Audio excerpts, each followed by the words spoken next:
আসসালামু আলাইকুম। আমি আল সাব্বির পড়াশোনা করছি বুয়েট কেমিক্যাল ইঞ্জিনিয়ারিং ডিপার্টমেন্টে। তোমাদের 23 জানুয়ারি বুয়েট ফিলি। আমি তোমাদের বুয়েট ফিলি নিয়ে একটু বলবো। তো অলরেডি তোমাদের যা প্রিপারেশন নেওয়ার নিয়েছো, এখন তোমাদের রিভিশন টাইম। মোটামুটি 5 দিনের মতো আছে। তো এই 5 দিন আসলে কি করলে তোমাদের আউটপুটটা বেস্ট হবে, বা তোমরা এক্সাম হলে বসে আসলে বেস্ট পারফরমেন্সটা দিতে পারবা। তো এই জিনিসগুলো নিয়ে একটু আলোচনা করব। তোমরা অনেকেই আসলে ইনবক্সে আমাকে বলতেছিলা যে আসলে কিভাবে পড়া উচিত, কোনটা দিয়ে শুরু করবা। একটু এই টাইপ কোশ্চেনগুলো আমি একটু অ্যানালাইসিস করব, মানে আমার দিক থেকে, বা একটা মোটামুটি একটা স্ট্যান্ডার্ড একটা গাইডলাইন দেওয়ার ট্রাই করব। আচ্ছা, তোমাদের অনেকের আসলে তোমাদের আসলে কোন, মানে এই মুহূর্তে তোমাদের যে 5 দিন সময় আছে, আসলে এখন তোমাদের মূল বই পড়া উচিত কিনা, এই বিষয়টা নিয়ে অনেকে কনফিউজড যে আসলে এই মুহূর্তে তোমরা মূল বইটা পড়বা কিনা। তো আমি বলবো যে এই মুহূর্তে তোমাদের ম্যাথ তো আসলে মূল বই পড়ার তেমন কিছু নাই, কিন্তু যেহেতু পেইলি তোমাদের একটা পার্ট, একটা মোটামুটি একটা পার্ট তোমার থিওরিটিক্যাল কোশ্চেন থেকে তোমাদের কোশ্চেন দিবে একটা অংশে। তো তোমরা যেহেতু কেমিস্ট্রি ব্যাপারটা কেমিস্ট্রিতে ম্যাথমেটিক্যাল টার্মও যেমন থাকে, থিওরিটিক্যাল কোশ্চেন কিন্তু কেমিস্ট্রিতে অনেক হওয়ার একটা স্কোপ আছে। তো ওই জায়গাটা থেকে বলবো, তোমরা যদি খুব বেশি হয় তাহলে মূল বইটা কেমিস্ট্রিটা দেখতে পারো। যেমন বলবো আমি, তোমাদের কেমিস্ট্রি থেকে যদি বলি, যে তোমার ধরো ফর এক্সাম্পল, এটা তোমার অর্গানিক কেমিস্ট্রি আছে। অর্গানিক কেমিস্ট্রিতে তোমার যে যে রিয়াকশনগুলো আছে, এগুলো তোমরা বই থেকে চোখ বোলাবা। তারপর বিভিন্ন যে অর্গানিক কম্পাউন্ড আছে, বাণিজ্যিক নামগুলো, এগুলো তোমরা কোশ্চেন ব্যাংক অলরেডি যারা অ্যানালাইসিস করেছো, তারা কোশ্চেন প্যাটার্নটা অলরেডি বুঝেছো। তো তোমাদের আসলে বোঝা উচিত যে আসলে কোন জায়গাটা ইম্পর্টেন্ট, কোন জায়গাটা ইম্পর্টেন্ট না। মানে তোমাদের তো একদম যে ধরা বাঁধার মতো A to Z প্রতিটা পেজ, প্রতিটা লাইন পড়া লাগবে, বিষয়টা এমন না। কোন জায়গাটা ইম্পর্টেন্ট এটা বোঝাও কিন্তু তোমার একটা এক্সট্রা স্কিল, ঠিক আছে? তো আমি বলবো, তোমার যেমন ইম্পর্টেন্ট কম্পাউন্ডের স্ট্রাকচারগুলো আসে, বাণিজ্যিক নামগুলো আসে, তারপর কোন ফলে কোন এস্টার, এই টাইপ কোশ্চেনগুলো থিওরিটিক্যাল কোশ্চেন অর্গানিক থেকে আসতে পারে। কর্মমুখী রসায়ন তো তোমার অলমোস্ট পুরোটাই থিওরিটিক্যাল। তো এখান থেকে আমি বলবো তুমি হাজারি স্যারের বইটা ফলো করতে পারো। গুণগত রসায়নে তোমার অনেক থিওরিটিক্যাল জিনিসপাতি আছে। যেমন তোমার ম্যাক্সিমাম টাইম আসে তোমার যে তড়িৎচুম্বকীয় তরঙ্গের যে রেঞ্জগুলো আছে, ওখান থেকে কোশ্চেন আসে, ইউভি রশ্মির ইউজ, বা আরও যে তোমার ইউজ আছে। অলরেডি আমাদের 23-এ লিখিত পরীক্ষায় তোমার এসেছিল যে আসলে কয়েকটা তোমার আহ, একটা কয়েকটা দিয়েছিল। তো ওইগুলা থেকে তোমার ওই তড়িৎচুম্বকীয় তরঙ্গগুলোর ইউজ আসলে কি, সেগুলো জানতে চাওয়া হয়েছে। বা তোমাদের গুণগত রসায়ন থেকে ওই টাইপ কোশ্চেন আছে। দেখো, তুমি ম্যাথ করতে পারো, ধরো তোমাদের বলি দিছে যে আমার 50 জুল, বা ধরো একটা নির্দিষ্ট পরিমাণ শক্তি দিয়ে বলছে এই শক্তিটা আসলে কোন তড়িৎচুম্বকীয় তরঙ্গের। তো ওখান থেকে তোমরা ল্যামডা ইজিলি বের করতে পারবা, E is equal AC by lambda দিয়ে বের করতে পারবা। কিন্তু ল্যামডা বের করেছো, কিন্তু তোমার আসলে রেঞ্জ জানা নাই, ওই তরঙ্গ দৈর্ঘ্যটা আসলে কোন কালার নির্দেশ করতেছে ওই রেঞ্জটা তোমার জানা নাই। তাহলে কিন্তু তুমি হুদাই হুদাই ম্যাথটা করলা আর অ্যান্সারটাও পারলা না। তাহলে তোমাদের যেটা বলবো আমি, সেটা রেঞ্জগুলো মনে রাখবা, তড়িৎচুম্বকীয় তরঙ্গের যে রেঞ্জগুলো আছে ওগুলো মনে রাখবা। আর সেটা সব থেকে বেশি ইম্পর্টেন্ট যেটা, সেটা দৃশ্যমান যে রেঞ্জগুলো আছে। ঠিক আছে, আমরা যে 7 রং দেখি, এই রঙের যে রেঞ্জগুলো আছে এইগুলো খুব ভালোভাবে মাথায় গেঁথে থাকা উচিত তোমাদের। পর্যাবৃত্ত ধর্ম রাসায়নিক বন্ধন থেকে তোমরা বইটা চোখ বোলাবা। ওখানে বিভিন্ন বিক্রিয়া আছে, বিভিন্ন বৈশিষ্ট্যগুলো আছে। এই জিনিসগুলোকে একটু ফোকাস দিবা। মানে তোমরা অলরেডি কোশ্চেন ব্যাংক যারা অ্যানালিসিস করেছো, তারা আশা করি বুঝছো যে কোন জিনিসটা আসলে তোমার পড়া উচিত এই মুহূর্তে। তো যেহেতু কেমিস্ট্রি একটা মোটামুটি বড় অংশ থিওরিটিক্যাল কোশ্চেন থাকে, তো এখান থেকে আমি বলবো আমার দিক থেকে, বা এটা স্ট্যান্ডার্ড একটা সাজেশন, যে তোমরা বইটা কেমিস্ট্রির জন্য একটু দেখতে পারো। আর ফিজিক্সের জন্য যদি বলি, ফিজিক্সের জন্য বইটা দেখা অতটা ইম্পর্টেন্ট মনে হয় না। তবে সেমিকন্ডাক্টর, তারপর পদার্থের গাঠনিক ধর্ম, এখানে তোমার ধরো ওই যে পয়সনের অনুপাতের রেঞ্জগুলা, তারপর সেমিকন্ডাক্টরে বিভিন্ন যে ভোল্টেজ রিলেটেড এমসিকিউ টাইপ তোমার থিওরিটিক্যাল কোশ্চেন আছে, বা পুরো ফিজিক্সে বিভিন্ন চার্ট আছে, ওখান থেকে কোশ্চেন আসতে পারে। এই জিনিসগুলো হচ্ছে তোমরা একটু চোখ বোলাইতে পারো। তাছাড়া ফিজিক্স আর ম্যাথের বেলায় আমি যেটা বেশি ইম্পর্টেন্ট, মানে সব থেকে বেশি ইম্পর্টেন্ট, সেটা কেমিস্ট্রির ক্ষেত্রে প্রযোজ্য। এটা হচ্ছে সূত্র তোমাদের সবগুলো মাথায় গেঁথে থাকতে হবে। ঠিক আছে, তোমরা সব সূত্র, তারপর সব ধরো কনসেপ্টগুলো যেগুলো আছে, কনসেপ্টগুলো যত ঝালাই করা যায়, সূত্রগুলো যত ঝালাই করা যায়, এই জিনিসগুলো হচ্ছে একটু বেশি ফোকাস রাখবা। আচ্ছা, তারপর আসলে হচ্ছে তোমরা এখন নিজে নিজে কিভাবে প্র্যাকটিস করবা। এখন হচ্ছে প্র্যাকটিসের মাধ্যমে তোমরা যদি প্রিপারেশনটা নাও তাহলে আরো অনেক স্ট্রং হবে। কিরকম আমি বলবো যে তোমার ধরা বাঁধা ধরে ধরে অধ্যায়, বা ধরো ভেক্টরের ওই অধ্যায়ে তোমরা 100টা এমসিকিউ সলভ করবা, বিষয়টা এমন না। তাহলে হবে কি, তোমাদের ব্রেনটা একটা বাউন্ডারির মধ্যে কিন্তু আবদ্ধ থাকতেছে, ওই বাউন্ডারি ক্রস করবে না। মানে তুমি যখন ভেক্টরের অধ্যায়ের এমসিকিউ সলভ করবা, তখন হচ্ছে তোমার মাথায় শুধু ভেক্টরের সূত্রগুলো ঘুরবে। কিন্তু এক্সাম হলে আসলে সিচুয়েশনটা ওরকম হবে না। এক্সামে তোমাকে physics, chemistry, math totally combined একটা এক্সাম দিতে হবে। তো তোমার ব্রেনটা শিফটিং হবে, কখন কোথায় শিফটিং হবে। ধরো যখন ফিজিক্স করবা, তখন ফিজিক্সের যে তোমার ফার্স্ট পেপার সেকেন্ড পেপার মিলে অধ্যায়গুলো আছে, ওই অধ্যায়গুলোর মধ্যে তোমার কিন্তু চিন্তাধারাটা থাকতেছে। তো তুমি একটা করে অধ্যায় এক্সাম না দিয়ে, সেটা হচ্ছে প্রথমত তুমি বাসায় তুমি প্র্যাকটিস করবা। এটা হচ্ছে বিগত বছরের যে কোশ্চেনগুলো আছে, এইটাতে সব থেকে বেশি ইম্পর্টেন্ট দেওয়ার গুরুত্ব, ঠিক আছে, সব থেকে বেশি ইম্পর্টেন্ট এটাতে দিতে হবে। তো তুমি হচ্ছে ধরে ধরে 50 মিনিটে ওই মডেল টেস্টটা দিয়ে দিলা। ধরো আমাদের সময় যে কোশ্চেনটা এসেছিল 23 সালে, ওইটা তুমি 50 মিনিটে দিয়ে দেবা। কেন 50 মিনিট? দেখো, এক্সাম হলে তোমার ব্রেন কিন্তু অনেকটা ডাউন থাকবে। ঠিক আছে, তোমার নার্ভ অনেক কম কাজ করবে। তুমি বাসায় বসে কোনো প্রেশার নাই, কোনো সাইড প্রেশার নাই, কোনো টিচারের প্রেশার নাই, গার্ড প্রেশার নাই। তো এটা হচ্ছে তুমি অনেকটা ফ্রি ফিল করবা। ঠিক আছে, তো এই কারণে আমি এক্সাম হলের পরিবেশটা তোমার যদি বাসায় ক্রিয়েট করতে চাও, তো এটার একমাত্র উপায় হচ্ছে তোমার টাইমটাকে শর্ট করা। তাহলে আশা করি তোমাদের এক্সাম হলে যে পরিবেশটা আছে, এই টাইপ কিছু তোমার এখানেও একটা তৈরি হইতে পারে। তো আমি বলব তুমি 50 মিনিট, বা তোমার যদি আরো তোমার নিজেকে আরো মানে আরো একটু তুমি যদি প্রেশার দিতে চাও, তাহলে তুমি 45 মিনিটসে করতে পারো। ঠিক আছে, তাহলে তোমার প্রথম ফোকাস থাকবে তুমি যে প্রিভিয়াস এর কোশ্চেন গুলো আছে, এইগুলো হচ্ছে তুমি 45 বা 50 মিনিটে তুমি প্র্যাকটিস করবা। ঠিক আছে, তারপর তোমার ভুলগুলো কোথায় সেগুলো দেখবা, ওইগুলো মার্ক করে ওই কনসেপ্টটা তুমি ক্লিয়ার করবা। তো এইভাবে করলা, দেন তোমার কাজ হচ্ছে কি, যে কোনো সোর্স থেকে মডেল টেস্ট দিবা প্রতিদিন। ধরো অ্যাটলিস্ট 2টা মডেল টেস্ট দাও, 2টা অফলাইন এক্সাম দাও। ঠিক আছে, মানে সব এক্সাম যে তুমি বাসায় দিলা, তাহলে কিন্তু তোমার একটা শর্টেজ থাকতে পারে। তো সেটা হচ্ছে তুমি সশরীরে, যারা উদ্ভাসে আছো তারা উদ্ভাসে, এসিএস এর যারা এক্সাম সেন্টারে আছো তারা এসিএস এ গিয়া, মানে সশরীরে 2টা অফলাইন, মিনিমাম 2টা অফলাইন এক্সাম আমি দেওয়ার সাজেশন দিব আমার ব্যক্তিগত দিক থেকে। ঠিক আছে, এটা হচ্ছে তোমাদের এক্সামের সিচুয়েশনটা বা এক্সাম হলের যে পরিবেশটা একটু একটু হলেও ফিল করতে পারবা। তো এই হচ্ছে ব্যাপার। আর যে কোনো সোর্স থেকে, ধরো ওই যে উদ্ভাসের যে তোমার ধরো বুয়েট পিলি কোশ্চেন ব্যাংক বা বুয়েট পিলি বইটা দিছে, ওটা থেকে সলভ করতে পারো। এসিএস বা যে কোনো খান থেকে তুমি, অনলাইন হোক ইয়া হোক, যে কোনো খান থেকে তুমি মিনিমাম দিনে 2টা ধরো এক্সাম দিলা। ঠিক আছে, তারপর যেই কোশ্চেনগুলো তোমার প্রবলেম হচ্ছে, ওই কোশ্চেনগুলো কেন প্রবলেম হইলো, সেই থিওরিটা তুমি ক্লিয়ার করতে পারো। আচ্ছা, তারপর হচ্ছে তুমি যেহেতু অবশ্যই ইঞ্জিনিয়ারিং ক্যান্ডিডেট, তাহলে তোমার হচ্ছে ক্যালকুলেটরের উপর একটা ভালো দক্ষতা থাকতে হবে।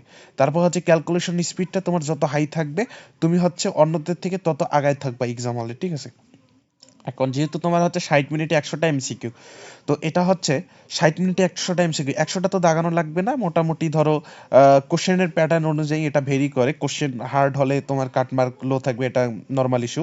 আবার যদি তোমার খুব ইজি হয়, তাহলে কাটমার্ক একটু হাই থাকে, এটা স্বাভাবিক ব্যাপার। কিন্তু স্কিল হচ্ছে তোমার প্র্যাকটিস করে করে তুমি এই কয়দিন, এই 5 দিন আছে, 5 দিনে তুমি প্র্যাকটিস করে করে তোমার ক্যালকুলেশন স্পিডটা হাই করো, থিঙ্কিং পাওয়ারটা হাই করো। তোমার একই জিনিস পিলিতে মোটামুটি একটা নির্দিষ্ট একটা ফলোতে চলে, যে আসলে এই ধরনের কোশ্চেন করে, মানে খুব একটা বেশি ভেরি করে না। ঠিক আছে, তাহলে তুমি হচ্ছে যদি খুব বেশি প্র্যাকটিস করো, তাহলে তোমার কিন্তু ক্যালকুলেশন স্পিডটা অটোমেটিক্যালি হাই হয়ে যাবে। আর দ্বিতীয়ত আমি বলবো, এটা হচ্ছে তোমার ক্যালকুলেটর হ্যাক্স ভিডিওগুলো দেখে দেখে ক্যালকুলেটরের উপর একটা তোমার এক্সট্রা স্কিল অর্জন করতে হবে। মানে ক্যালকুলেটরের উপর একটা ভালো দক্ষতা থাকলে তুমি কিন্তু, এই যে ক্যালকুলেটরের বিভিন্ন ফাংশন আছে, যেমন আমি যদি বলি এক্সাম্পল স্বরূপ, এটা হচ্ছে তোমার যদি জটিল সংখ্যার কথা বলো, তো জটিল সংখ্যার ম্যাক্সিমাম ম্যাথ কিন্তু আমরা ক্যালকুলেটরে করতে পারি, ঠিক আছে? ম্যাট্রিক্সের যোগ বিয়োগগুলো করতে পারি। তারপর ধরো একটা ভেক্টরের ক্রস গুণ, তুমি তো ক্রস গুণ ওই যে ম্যাট্রিক্সের মতো আই যে কে নিচে হচ্ছে সহগগুলো, ওগুলো দিয়ে করলে কিন্তু অনেক টাইম কনজিউম হবে। তো তুমি হচ্ছে ক্যালকুলেটর ভেক্টর দুইটা ওটাই কিন্তু সরাসরি ক্রস গুণ করতে পারো, ঠিক আছে? তো এইভাবে এই স্কিলগুলো তোমার কিন্তু থাকতে হবে। তারপর হচ্ছে তোমার অনেক ম্যাথ আছে তোমার শর্টকাটে করা যায়, ঠিক আছে? ফিজিক্সের তোমার ম্যাথগুলো অনেকগুলো শর্টকাটে করা যায়, ম্যাথের ক্ষেত্রে অনেক ম্যাথ আছে শর্টকাটে করা যায়। তো শর্টকাট হচ্ছে, তো তোমার ধরো আমি আজকে পড়লাম, আবার 10 দিন 15 দিন পর মনে থাকবে, বিষয়টা এমন না। কিন্তু তোমার যেহেতু পিলিটা পার করা উচিত, মানে তুমি হচ্ছে পিরিয়ডটা পার করবা, তাহলে তুমি কেন শর্টকাটটা দিয়ে পড়বা না? সেটা হচ্ছে ধরো এক্সামের 2 দিন আগ থেকে তুমি শর্টকাটগুলো দেখলা, তো শর্টকাটগুলো দেখলে হচ্ছে ওই 2 দিন পড়ার কারণে তোমার এক্সাম হল পর্যন্ত মিনিমাম মনে থাকলো। তো তুমি হচ্ছে ওখানে গিয়ে অ্যাপ্লাই করলা, তোমার পিরিয়ডটা পার হলে তো তোমারই লাভ, ঠিক আছে? তো আমি সাজেস্ট করব, সেটা হচ্ছে শর্টকাটগুলো তোমার কিন্তু একটু আয়ত্তে আনা, ঠিক আছে? আয়ত্তে আনবা শর্টকাটগুলো। তো এইগুলো তুমি অ্যাপ্লাই করলে আশা করি তোমার পিলিটা টপ কোনো একটু সোজা হবে আর কি। আচ্ছা, নেক্সট আমরা যে বিষয়টা হচ্ছে সেই এক্সপেকটেশন লেভেলটা তোমার কতটুকু থাকা উচিত। তো অনেকে আছে অনেক হাই এক্সপেকটেশন নিয়ে এক্সামে বসে, ওর আসলে এক্সপেকটেশন প্রেশার থাকে, তারপর পারফরমেন্স প্রেশারও কিন্তু অনেকটা ওখানে ইফেক্ট রাখবে।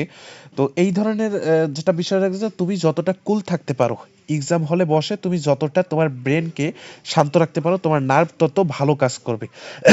এটা হচ্ছে ধরো অনেক হাই এক্সপেকটেশন নিয়ে গেছো যে আমি 90টা দাগায় আসবো, আমি 95টা দাগায় আসবো, কিন্তু দেখছো কোশ্চেন অনেক হার্ড হয়েছে, তো তুমি চাইলেও কিন্তু অতগুলা দাগাতে পারবা না।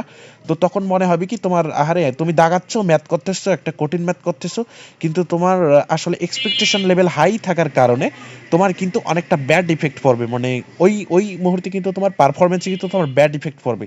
তো আমার ব্যক্তিগত সাজেশন এটা হচ্ছে, তুমি যত তোমাকে কুল রাখা যায়, যত ফ্রিলি তুমি এক্সামটা দিতে পারবা, তোমার জন্য কিন্তু তত বেস্ট আউটপুট একটা আসার সম্ভাবনা আছে, ঠিক আছে? আচ্ছা, আর ক্যালকুলেটর কয়টা নিয়ে যাবা? ক্যালকুলেটর হচ্ছে তুমি যদি 3টাও নিয়ে যাও তাও কিছু বলবে না, অথরিটি কিছু বলবে না। তো অথরিটি থেকে যেহেতু কোনো বাধা নাই যে ক্যালকুলেটর আমাকে একটা নিয়ে যেতে হবে, বা নির্দিষ্ট করে কিছু যেহেতু বলা নাই, তাহলে তুমি 2টা নিয়ে যাবা। আর আমি বলবো সাজেশন এটা হচ্ছে, তোমার 2টা সেম টাইপ ক্যালকুলেটর নিয়ে যাবা। এটা কেন?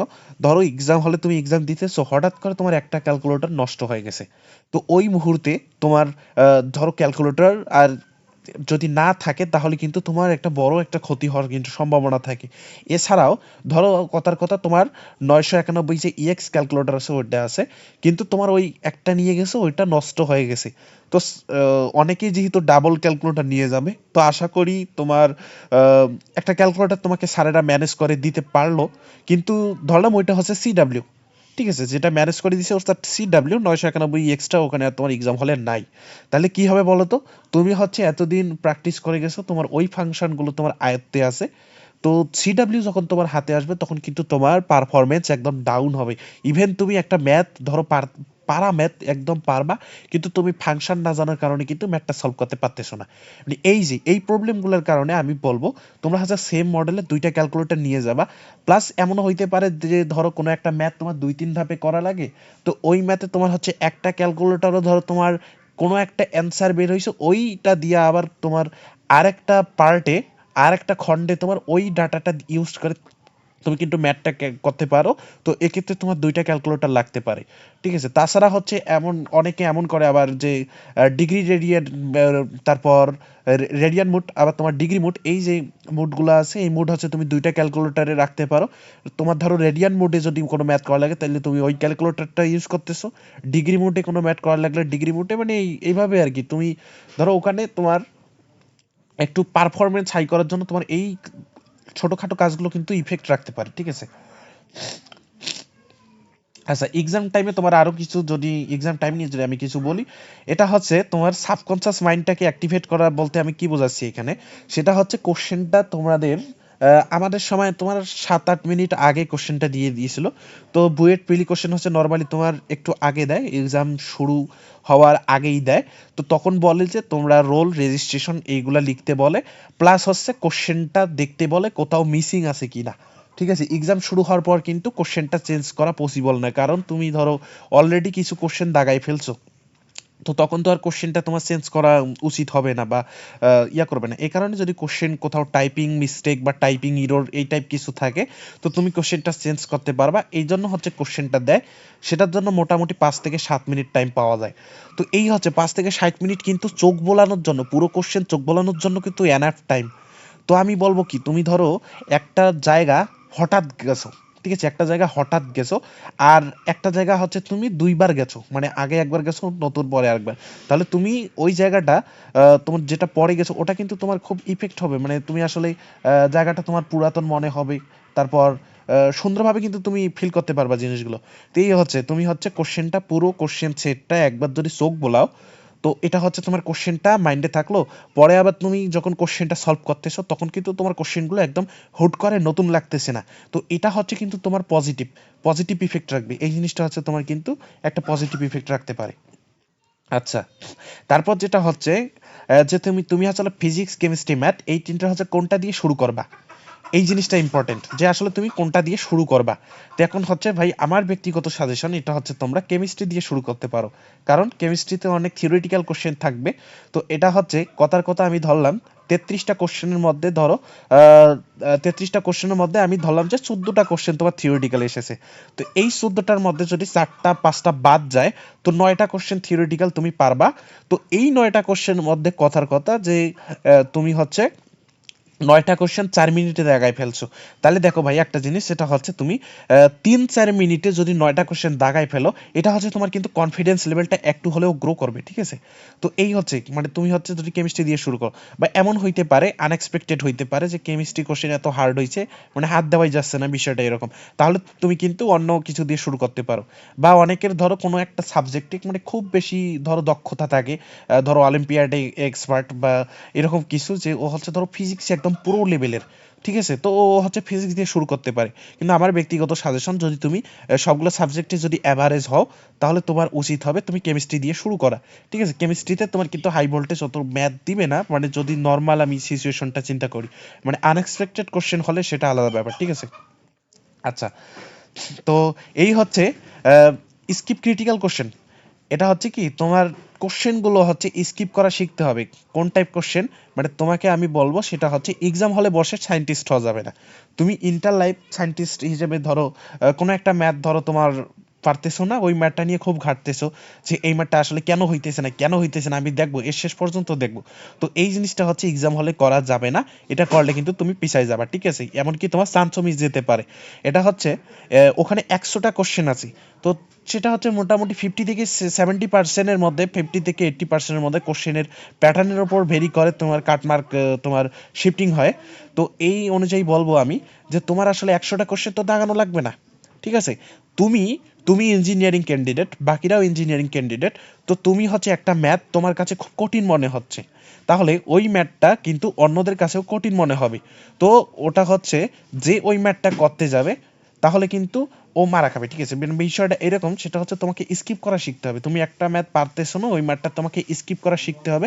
বা কোনো একটা ম্যাথ দেখে তোমাকে, তুমি দেখো একটা ম্যাথ দেখো যে তুমি পারবা, কিন্তু ম্যাথটা হচ্ছে করতে তোমার 2 মিনিট লাগবে, কিন্তু আরেকটা ম্যাথ হচ্ছে তুমি 30 সেকেন্ডে করতে পারবা, তাহলে দুইটারই মার্ক কিন্তু 1 মার্ক। তাহলে কোন 1 মার্কের ভ্যালুটা বেশি, এই জিনিসটা তোমাকে কিন্তু এক্সাম হলে বসে বুঝতে হবে যে আসলে কোন 1 মার্কের ভ্যালুটা বেশি, ঠিক আছে। আমি সাজেশন দিব, তোমাদের কিন্তু এই স্কিপ করার স্কিলটা যদি না থাকে, স্কিপ করার মনোভাবটা না থাকলে কিন্তু তুমি অন্যদের থেকে পিছায় যাবা, এটা শিওর, ঠিক আছে। আচ্ছা, তোমাদের কয়টা এমসিকিউ দাগানো উচিত, এটা নিয়ে কিন্তু অনেকের কনফিউশন থেকে যে ভাইয়া আমরা কয়টা এমসিকিউ দাগাবো। তো এটা হচ্ছে তোমাদের কোশ্চেন প্যাটার্নের ওপর কথা, হচ্ছে যে কোশ্চেন প্যাটার্ন যদি তোমার সহজ হয় তাহলে তুমি কিন্তু তোমার পারফরমেন্স অনুযায়ী কিন্তু তুমি বেশি দাগাতে পারবা। আবার কোশ্চেন যদি খুব একটা হার্ড হয়, তাহলে কিন্তু তোমার পারফরমেন্স অনুযায়ী তুমি কিন্তু কোশ্চেন বেশি দাগাতে পারবা না, ঠিক আছে। তাহলে আমি বলবো কয়টা এমসিকিউ, এটা স্পেসিফিক ভাবে বলা যাবে না যে আমি হচ্ছে 60টা এমসিকিউ দাগাবা, 70 বা 80 বা 90টা এমসিকিউ দাগাবা। এটা হচ্ছে স্পেসিফিক ভাবে বলা যায় না, ঠিক আছে। এটা হচ্ছে তুমি হচ্ছে তোমার বেস্ট ইনপুটটা দেওয়ার ট্রাই করবা। মানে তুমি তাড়াহুড়ো না করে সুন্দর মতো তুমি বেস্ট ইনপুটটা দেওয়ার ট্রাই করবা। এটা হচ্ছে যদি কোশ্চেন প্যাটার্ন খুব হার্ড হয় তাহলে তুমি অটোমেটিক্যালি তোমার দাগানোর সংখ্যা কম হয়ে যাবে। আর কোশ্চেন প্যাটার্ন যদি খুব একটা ইজি হয় তাহলে কিন্তু অটোমেটিক্যালি ওই টাইপ কিন্তু হয়ে যাবে। কিন্তু আমি সাজেশন দিব, তুমি যেহেতু ইঞ্জিনিয়ারিং ক্যান্ডিডেট আর তুমি যেহেতু বুয়েটে পিলি দেওয়ার জন্য এলিজিবল হইছো, তাহলে মানে তোমার ইন্টারে মোটামুটি একটা ভালো বেসিক আছে। তো কোশ্চেন দেখলে তুমি বুঝতে পারবা যে আসলে কোশ্চেনগুলো হার্ড হয়েছে না ইজি হয়েছে। তো কোশ্চেন যদি হার্ড হয় তাহলে তুমি বেস্ট ইনপুটটাই দেওয়ার ট্রাই করবা, কিন্তু ট্রাই করবা হচ্ছে বেশি না দাগানোর, মানে ভুলভাল না দাগানোর। কিন্তু কোশ্চেন যখন দেখতেছো ইজি হয়েছে তখন তোমার মানে যতদূর তুমি দাগাইতে পারো, যতদূর তুমি দাগাইতে পারো দাগাইতে থাকবা। এমন হইতে পারে ধরো কোশ্চেন খুব একটা ইজি হয়েছে, তুমি ৮০-৯০টা দাগাই ফেলছো, আবার কোশ্চেন খুব একটা হার্ড হয়েছে, তোমার ৭০টা বেশি দাগাইতে পারতেছো না। তো টেনশনের কোনো কারণ নাই, এটা হচ্ছে তোমার কোশ্চেন হার্ড হলে তোমার কাটমার্ক লো থাকবে, এটা তুমিও জানো। তো এই হচ্ছে ব্যাপার স্যাপার। তো আমি সাজেশন দিব তোমার হচ্ছে বেস্ট ইনপুটটা দিয়ে আসবে, এখানে স্পেসিফিক ভাবে বলা যাবে না যে কয়টা দাগানো উচিত। আচ্ছা, তো কাটমার্ক নিয়ে তো আমি অলরেডি বললাম, সেটা হচ্ছে কাটমার্ক হচ্ছে ভেরি করে, এটা হচ্ছে কোশ্চেন প্যাটার্নের উপর ডিপেন্ড করবে যে আসলে কাটমার্ক তোমার কত হবে। কাটমার্ক তোমার যদি খুব একটা ইজি হয় তাহলে কাটমার্ক হাই থাকবে নর্মালি, আর কাটমার্ক যদি তোমার ধরো লো হয় তাহলে মানে কোশ্চেনটা হার্ড হলে লো থাকবে। তো এই বিষয়টা হচ্ছে কাটমার্ক নিয়ে এত টেনশন করা লাগবে না, তুমি যদি টিকার হয় তাহলে তুমি টিকবা, ঠিক আছে। তোমার বেস্ট ইনপুটটা দিয়ে আসার ট্রাই করবা জাস্ট। আচ্ছা, তো ধন্যবাদ। এই হচ্ছে 23 তারিখ তোমাদের পরীক্ষা, দাও। তোমাদের সবার জন্য শুভকামনা, আশা করি তোমরা ভালো করবা, ঠিক আছে। ধন্যবাদ। আর ভিডিও যদি ভালো লাগে তাহলে তোমরা অবশ্যই চ্যানেলটা সাবস্ক্রাইব করবা। আর আমি হচ্ছে তোমাদের যদি কারো যদি ডিউ যদি প্রিপারেশন নাও, অনেকে ডিউ প্রিপারেশন নাও, এটা হচ্ছে আমি ডিউ এর জন্য হচ্ছে কোশ্চেন ব্যাংক অ্যানালাইসিস সিরিজটা আনতেছি। সেটা হচ্ছে ঢাকা ইউনিভার্সিটিতে ফিজিক্স থেকে আসা কোশ্চেনগুলো 2000 মানে 10 সাল, বিগত 10 সালের কোশ্চেন আমি দিব, ঠিক আছে, প্রতিটা অধ্যায়ের জন্য। তো হচ্ছে 30 মিনিটের করে সম্ভবত 30 থেকে 35-40 মিনিট ভিডিও হবে। তো এটা হচ্ছে ধরো ঢাকা ইউনিভার্সিটির 2015 থেকে, আচ্ছা 2014 থেকে 2024 সাল পর্যন্ত, বা সরি 2023 সাল পর্যন্ত যে কোশ্চেনগুলো এসেছে এই কোশ্চেনগুলোর আমি একটা ভিডিও দিলাম, ঠিক আছে। ধরো ভেক্টরের উপর এই টাইপ কিছু বা প্রতিটা অধ্যায়ের উপর এইভাবে ভিডিও দিতে থাকবো। আচ্ছা, তাহলে তো ধন্যবাদ, দেখা হচ্ছে নেক্সট ভিডিওতে। ধন্যবাদ।